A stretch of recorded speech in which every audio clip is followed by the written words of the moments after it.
Le président Biden essaie de mettre en place des mandats de vaccination. Et il utilise l'OSHA, une agence fédérale, pour le faire. Mais certains disent que c'est inconstitutionnel et des poursuites judiciaires le bloquent maintenant.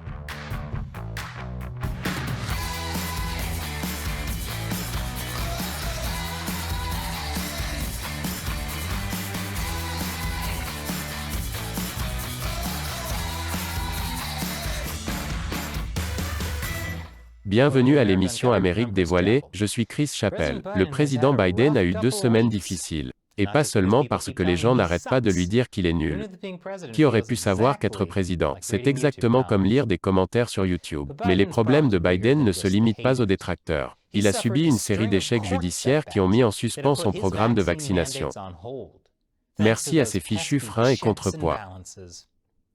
En début de semaine, un tribunal du Kentucky a bloqué le mandat de vaccination de Biden pour les entrepreneurs fédéraux dans 3 États. Puis un tribunal du Missouri a bloqué un autre mandat de vaccination pour les travailleurs de la santé dans 10 États. Il s'agissait d'un mandat qui couvrait les travailleurs de la santé employés par les fournisseurs de Medicare et Medicaid. Puis un autre tribunal en Louisiane a bloqué ce même mandat pour les travailleurs de la santé, mais à l'échelle nationale. Et tout cela s'est produit quelques semaines seulement après que la 5e Cour d'appel ait bloqué le plus grand mandat de vaccination de Biden, celui qui s'appliquerait aux entreprises de 100 employés ou plus. La 5e Cour d'appel a suspendu le mandat de vaccination de Biden pour les grandes entreprises jusqu'à ce que les affaires judiciaires qui le contestent puissent être traitées. Et il y a beaucoup d'affaires judiciaires qui le contestent. Je n'ai pas vu autant de procès contre quelque chose depuis les bébés grenades. Ce sont des grenades, pour bébés.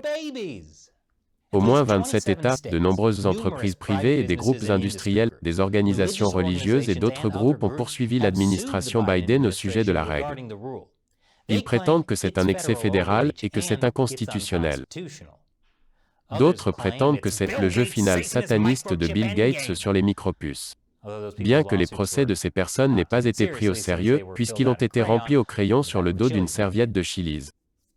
Au total, plus de 30 procès distincts ont été intentés contre le mandat. Toutes les contestations juridiques du règlement déposées avant le 15 novembre ont été regroupées pour être présentées devant un seul tribunal, la 6e Cour d'appel. Il s'agit d'une cour à majorité conservatrice, dont 20 des 27 juges ont été nommés par des présidents républicains. Ce qui rend Joe Biden plus inquiet que le cuir chevelu d'un enfant autour de Joe Biden. Sur les 27 juges de la 6e Cour d'appel, 3 seront choisis au hasard pour entendre l'affaire, bien que leur décision puisse faire l'objet d'un appel devant l'ensemble de la Cour. En parlant d'appel, beaucoup pensent que cette affaire ira jusqu'à la Cour suprême. Mais comment en sommes-nous arrivés là? Comment l'OSHA, une agence gouvernementale, peut-elle émettre un mandat de vaccination? Est-ce constitutionnel? Pourquoi les enfants aiment-ils les Applejack, même s'ils n'ont pas le goût de pomme? C'est comme ça, d'accord, papa? Quant aux autres questions, nous y reviendrons après la pause. Bon retour. Le mandat du vaccin Covid-19 de l'administration Biden pour les entreprises privées a été bloqué par les tribunaux. Et, en réponse, l'OSHA a suspendu l'application de la règle. Cette semaine, l'administration Biden a demandé à la Cour de la rétablir, mais la Cour ne va pas le faire juste parce que le président l'a demandé. Même s'il dit « s'il vous plaît » et leur envoie un panier de muffins. Alors comment en est-on arrivé au point où l'OSHA a appliqué un mandat de vaccination en premier lieu? C'est juste bizarre à dire. C'est comme entendre que la sécurité de l'aéroport appliquait le code vestimentaire d'un lycée. Ce n'est pas ce qu'ils font. L'OSHA est l'administration de la santé et de la sécurité au travail. C'est l'organisme que vous appelez si votre employeur vous demande de travailler dans des conditions dangereuses sans équipement de sécurité. Ne vous inquiétez pas, cette photo vient de Russie, évidemment. Alors pourquoi applique-t-il un mandat de vaccination?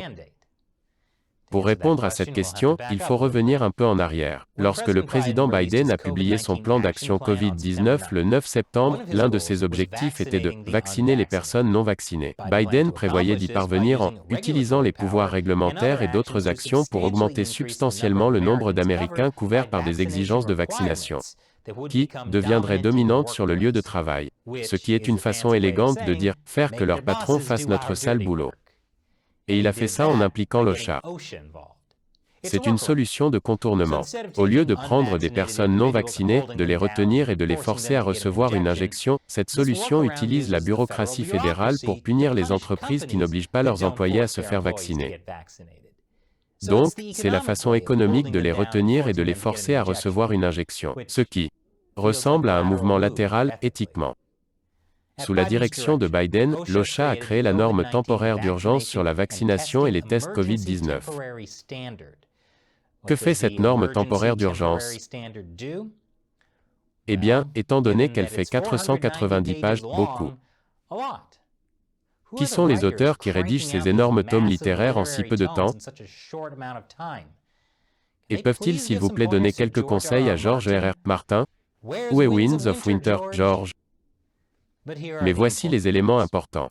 La norme temporaire d'urgence, ou NTU, exige de presque tous les employeurs comptant au moins 100 employés, qu'ils mettent en œuvre une politique de vaccination obligatoire contre le Covid-19, ou qu'ils demandent à leurs employés de se soumettre à un test hebdomadaire de dépistage du Covid-19 et de porter une protection faciale sur le lieu de travail.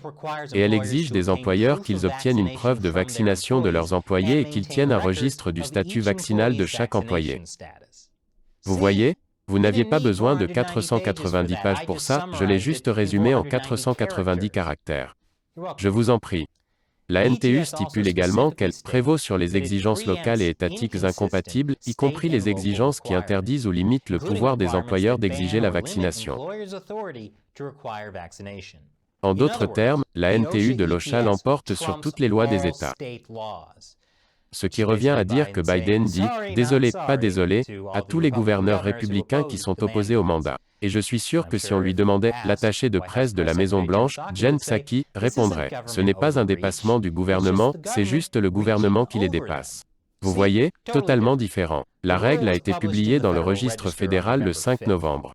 Habituellement, les propositions de règlement publiées dans le registre fédéral sont ouvertes aux commentaires pendant 30 jours avant d'entrer en vigueur. Mais cette règle a été présentée comme une règle d'urgence. Il n'y a donc pas eu de période de consultation publique. Elle est entrée en vigueur immédiatement. Cela signifie que les entreprises devront satisfaire à la plupart des exigences du règlement avant le 6 décembre. Pour de nombreuses entreprises, c'est un délai rapide. Ce que j'en retiens, c'est que les propositions de règlement publiées dans le registre fédéral sont comme les vidéos YouTube. Si elles ne donnent pas lieu à des commentaires, elles ne sont probablement pas très populaires. Et c'est un retournement rapide pour les entreprises ayant de lourdes conséquences. En effet, l'OSHA peut infliger aux entreprises une amende de près de 14 000 $ pour chaque employé qui ne se conforme pas à la règle. Les entreprises en violation délibérée des exigences pourraient se voir infliger une amende supplémentaire de 136 000 $. Et bien que la NTU ne soit censée durer que 6 mois, elle sert également de proposition de modification permanente de la loi sur la sécurité et la santé au travail de 1970. Et même si elle est temporaire, cela n'a peut-être pas d'importance. Dans 6 mois, tous les travailleurs se seront fait vacciner ou auront été licenciés. Problème résolu, non? Quel était donc le raisonnement derrière cette règle? Pourquoi l'OSHA l'applique-t-elle? Et que disent les détracteurs de cette règle? Nous répondrons à ces questions après la pause. Nous sommes de retour. À la demande de Biden, l'OSHA demande aux grandes entreprises d'imposer la vaccination ou le dépistage du Covid-19 à leurs employés. Mais pourquoi l'OSHA? Eh bien, le raisonnement était qu'il était nécessaire de protéger les travailleurs non vaccinés contre le risque de contracter le Covid-19 au travail. Vous voyez, c'est pour protéger les non vaccinés.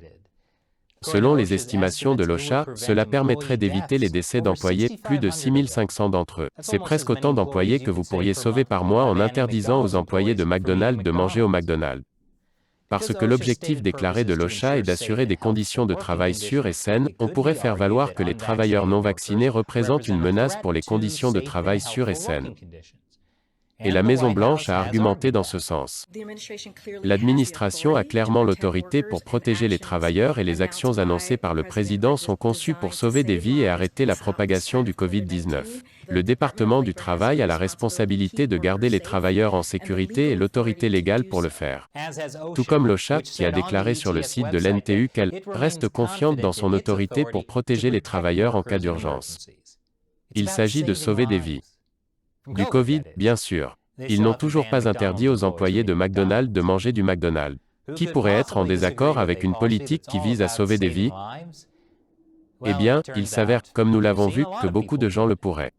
Des gens comme le procureur général de Louisiane et le représentant républicain Byron Donalds, qui a dit que Biden jouait à « attrape-moi si tu peux » avec la Constitution des États-Unis. Attendez. Est-ce que « attrape-moi si tu peux » avec la Constitution des États-Unis n'est pas en gros l'intrigue de « Trésor national » ?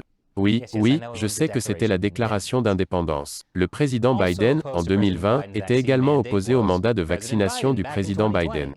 Pensez-vous que les vaccins devraient être obligatoires? Non, je ne pense pas que cela devrait être obligatoire, je n'exigerai pas qu'il soit obligatoire. Pour beaucoup de gens, la question n'est pas de savoir si les travailleurs sont protégés ou non du Covid-19. La question est de savoir qui a la responsabilité de les protéger et de quoi exactement.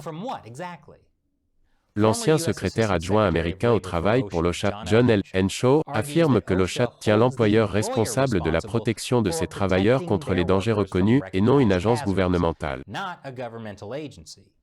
En disant que le ministère du Travail est responsable de la sécurité des travailleurs, on détourne la véritable responsabilité, qui est celle de l'employeur. Donc, selon lui, c'est à l'employeur d'assurer la sécurité des travailleurs, pas à l'OSHA. Surtout en Russie. Pendant ce temps, le 5e tribunal a fait valoir que l'OSHA n'était pas, et ne pouvait probablement pas être destiné à autoriser une administration de la sécurité sur le lieu de travail dans les recoins profonds de la bureaucratie fédérale à se prononcer sur des questions de santé publique affectant chaque membre de la société de la manière la plus profonde. Pour de nombreux avocats qui ont analysé l'affaire, il s'agissait en fin de compte simplement du rôle du gouvernement fédéral. Mais il s'agit en fait de savoir si l'administration peut avoir la main un peu plus lourde pour tenter d'accélérer le rythme des vaccins à travers les États-Unis afin de s'assurer que davantage de personnes soient couvertes dans les grands rassemblements ou sur les grands lieux de travail. Toutes les entreprises de 100 personnes ou plus sont tenues de vacciner tous leurs employés. Elles le font par le biais d'une réglementation émanant du ministère du Travail et dire qu'elle est mal adaptée est probablement un euphémisme.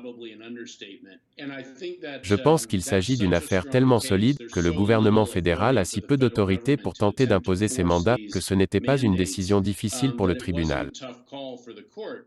En résumé, on peut affirmer que l'OSHA, et par extension, le gouvernement fédéral, est censé protéger les travailleurs contre les employeurs sans scrupules. Il n'a jamais été prévu de forcer les employés à protéger d'autres employés. On peut aussi soutenir, comme l'ont fait certains anciens responsables de l'OSHA, qu'il n'existe même pas de mandat de vaccination OSHA. En effet, les employeurs ont la possibilité d'exiger des travailleurs non vaccinés qu'ils portent un masque sur le lieu de travail et qu'ils subissent un test de dépistage du Covid-19 au moins une fois par semaine, ou les employeurs peuvent simplement laisser les employés travailler à la maison. Ce qui signifie que les familles des travailleurs des abattoirs vont être très malheureuses. Et si les employeurs décident que tous ces tests sont trop coûteux, ils peuvent alors obliger leurs employés à se faire vacciner. Mais ce ne sera pas l'OSHA qui imposera les vaccinations, ce seraient les employeurs. Vous voyez, ce n'est pas un mandat de vaccination de l'OSHA. Comme je l'ai dit, un mouvement latéral, éthiquement. Je ne suis pas sûr que l'argument, techniquement, ce n'est pas un mandat OSHA, tienne la route devant un tribunal. Je suppose que nous devrons simplement attendre et voir ce que la 6e Cour d'appel a à dire. Puis tout recommencer quand ça ira à la Cour suprême. Alors, qu'en pensez-vous? La règle de l'OSHA est-elle inconstitutionnelle? Faites-le nous savoir dans les commentaires et n'oubliez pas que Amérique dévoilée est principalement soutenue par des téléspectateurs comme vous. Alors rendez-vous sur notre page Patreon, patreon.com/AmericaUncovered. Encore une fois, je suis Chris Chappell, merci de regarder l'Amérique dévoilée.